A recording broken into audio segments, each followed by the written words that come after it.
Well, right now, there are thousands of free parking spots available in San Francisco's Golden Gate Park, but that park perk could be ending.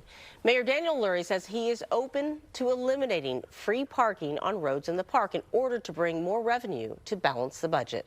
KTVU's Jana Katsuyama joins us live from Golden Gate Park with that controversial proposal. And Jana, I can imagine lots of folks might not like this idea.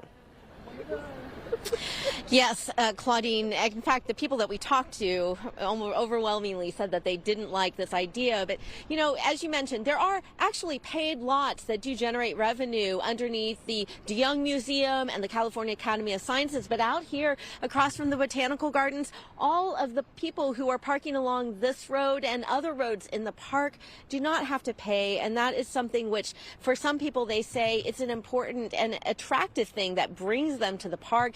This went before the Parks Commission back in February, and that's when they sent it over to the mayor, who said today that he is in favor of looking at new revenue streams, even if this is a controversial topic. Every year, people come to Golden Gate Park to enjoy the beautiful grounds, to exercise or visit one of the museums and recreational facilities.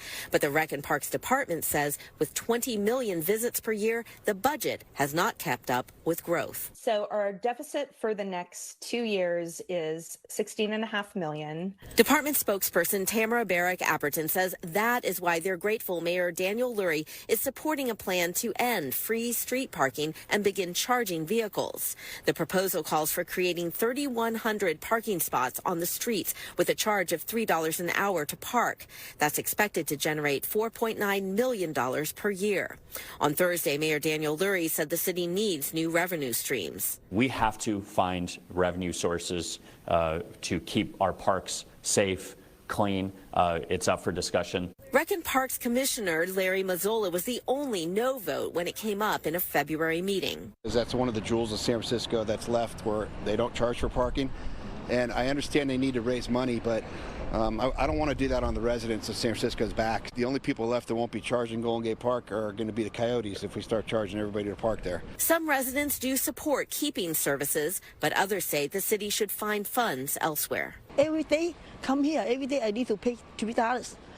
Even though one time is not expensive, but every day, that's the big money for me. It feels a little nickel and diming to me. I mean, this is just a public space that we're all supposed to be able to come to and enjoy. Yeah, I think they get a lot of taxes. They tax us in many other ways. I don't think they should do this. Another concern is if they start charging for parking here, whether people will just end up spilling over into the residential neighborhoods and end up taking up those spots out there.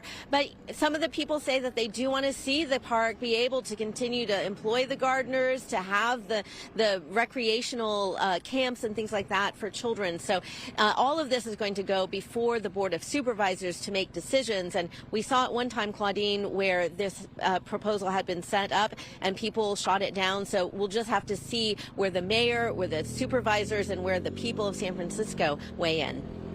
Well, you bring up so many good points, Jana, in so many different ways this could impact people. So I imagine the San Francisco supervisors are hearing a lot from their constituents and will be as this process moves forward. All right. Thank you, Jana. Well, the San Francisco